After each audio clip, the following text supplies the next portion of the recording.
Hola, ¿qué tal a todos? Le habla su docente, Jair Steven Rodríguez Osorio. Vamos a seguir continuando sobre el temario de la filosofía de la educación, ahora enfocado al área de la teología. Vamos a ver un poco de cuál es su significado y a qué se refiere esta nueva ciencia y qué estudia. Muy bien, vamos a iniciar. Antes de iniciar, vamos a concluir algunos temas anteriores. Hemos estudiado un poco de la filosofía de la educación en diferentes enfoques, estrategias que podemos utilizar en el aula de clases. Por ahí les he estado compartiendo igual algunas experiencias personales que espero que algún día puedan poderlas implementar. Y ahora vamos a hablar sobre la teología. Es muy padre la teología porque es una ciencia que estudia, es un estudio sistemático de la divinidad y la religión. Busca comprender la naturaleza de Dios y la fe y su significado en la vida humana. Vamos a ver un poco de allí cómo se va correlacionando. Muy bien, muy bien. Proseguimos. Filosofía de la educación enfocado a la teología. Nuestra unidad número 4 habla de la teología y la acción educativa. No sé si alguien ha escuchado este término de teología. Va enfocado mucho al tema de la religión. Algunos quizás que practican alguna religión pueden saber a qué me refiero. Lo mencionan muy seguido o es algo muy normal en cualquier religión que lo mencionan. Pues como dije en la introducción, va enfocado mucho a la religión y la comprensión del ser humano. Vamos a leer un poco qué es el concepto general de la teología. Teleología es una doctrina idealista según la cual todo en la naturaleza existe para un determinado fin.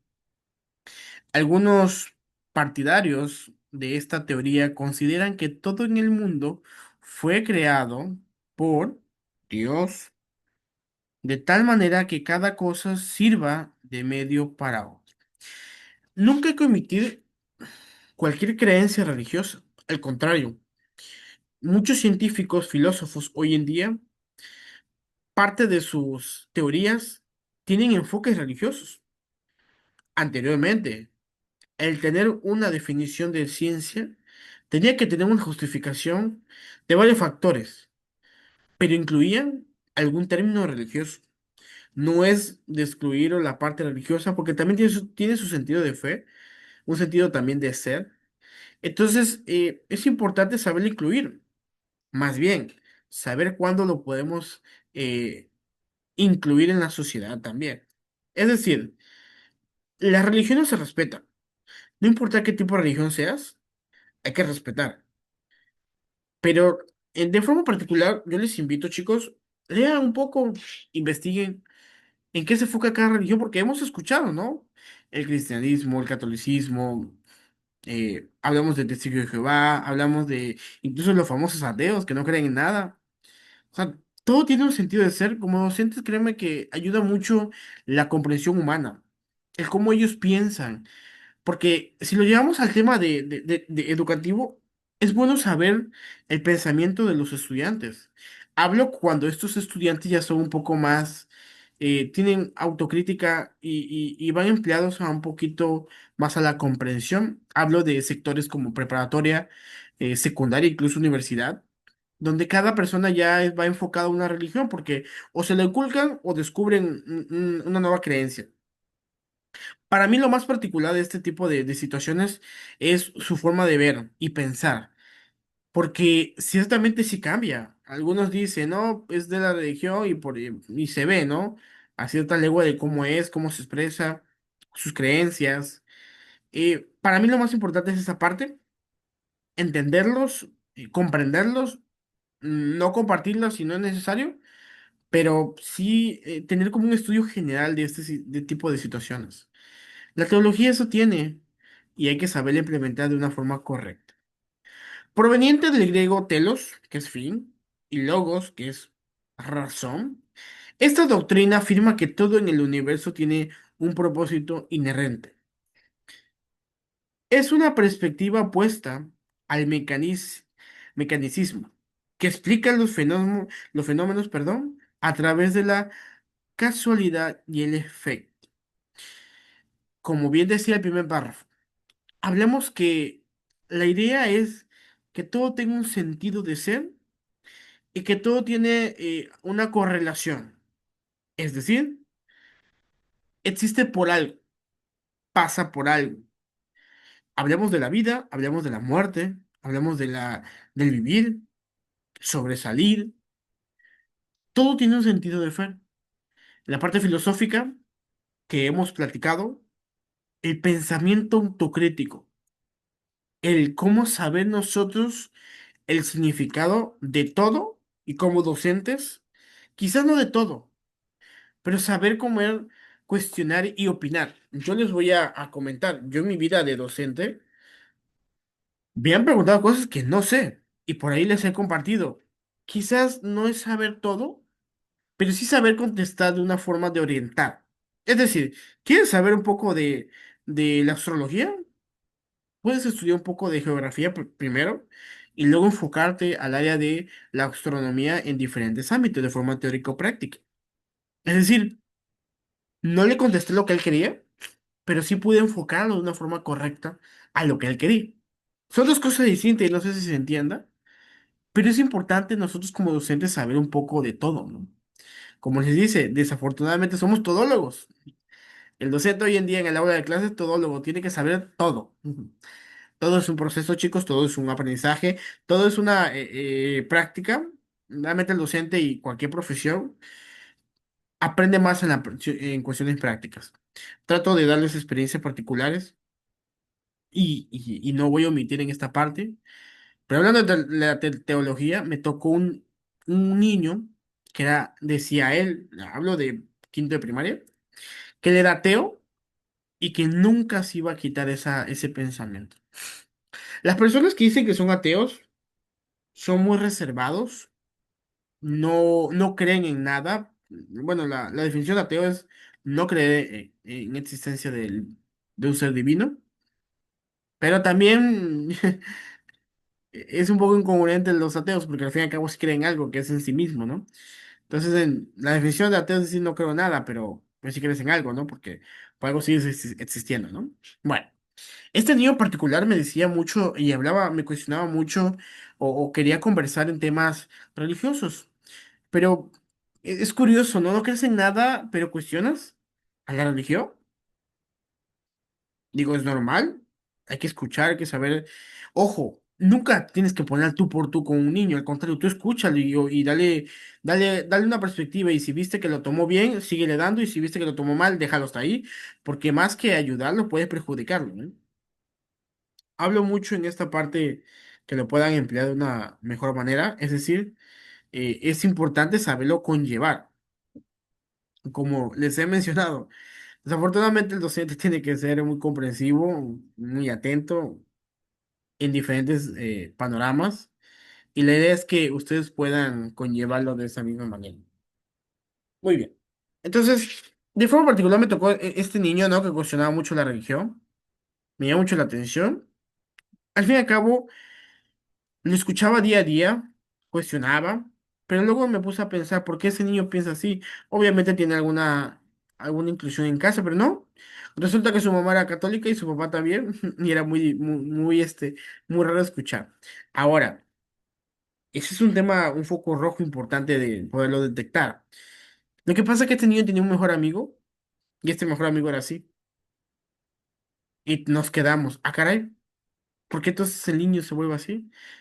Entonces ahí viene la parte de la correlación personal de los alumnos. Hay que sabernos involucrar, porque quizás hasta cierto punto este niño es católico y siempre ha empleado en eso, pero como su mejor amigo piensa así, pues él también, ¿no? Y ese es un gran error.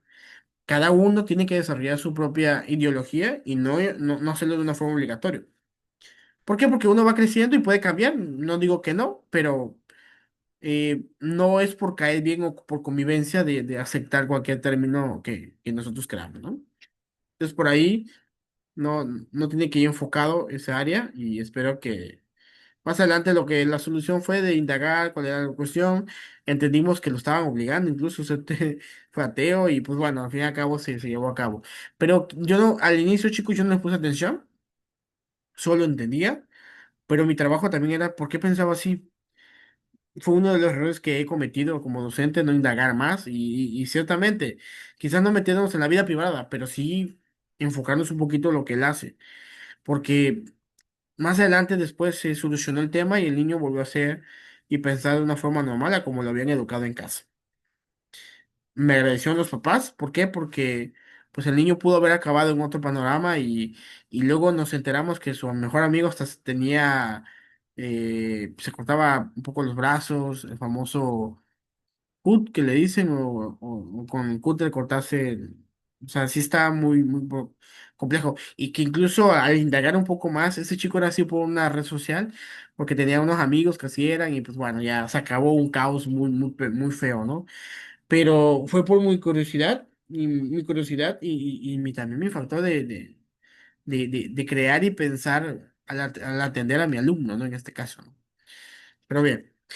Proseguimos. Bueno, esa fue mi situación personal. Les comparto esta parte porque pues, es importante de algo que notamos raro y sí, ciertamente tenemos que estar en todo, ¿eh? En todo porque, pues, miren qué solución hubo de una situación muy particular de este niño y que llegó a una solución. Que eso también fue lo más satisfactorio de mi parte, ¿no? Muy bien. Proseguimos. Vamos a ver qué dicen los orígenes.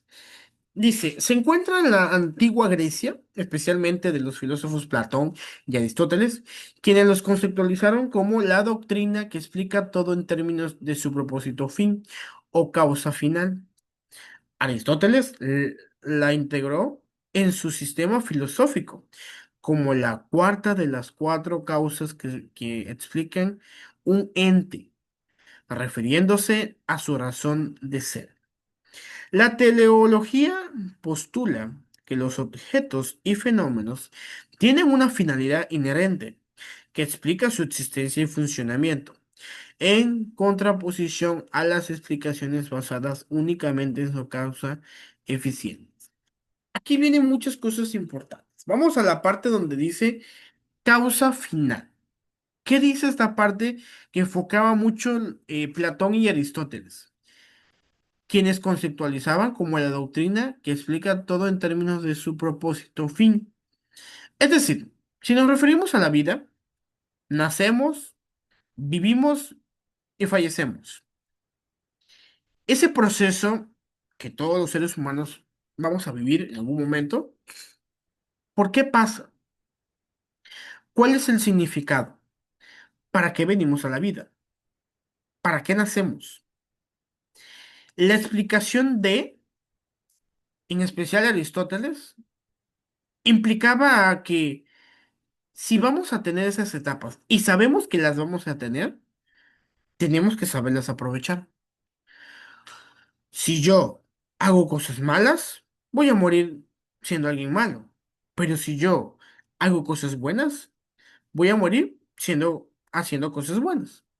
Y aquí viene una parte muy importante o hay que razonar y entenderlo. ¿Qué quiero ser yo en la vida?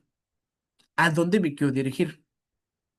Hablamos de razón de ser, que hablando de razón de ser es yo decidí esto y eso, lo que yo decidí, lo tengo que aplicar y lo tengo que hacer. Aquí quiero que entendamos, chicos, que va más referido a qué tipo de docente quiero ser. ¿Estricto? ¿Estricto y juguetón? ¿Estricto y no estricto? ¿No estricto? ¿Qué tipo de docente me quiero formar el día de mañana? ¿El que regaña de vez en cuando? ¿El que no regaña? ¿El que cae bien? Muchas veces, y yo les entiendo, pueden caer ay, yo quiero llevarme bien con todos. Es un gran error. Mil veces que hablen mal de ustedes por hacer bien las cosas, que digan que las hacen mal y hablen bien. La satisfacción de, créanme que sí es un impacto muy importante en la formación docente. Recuerden que el día de mañana cada quien va a formar su currículum y su forma de cómo la gente va a verlos.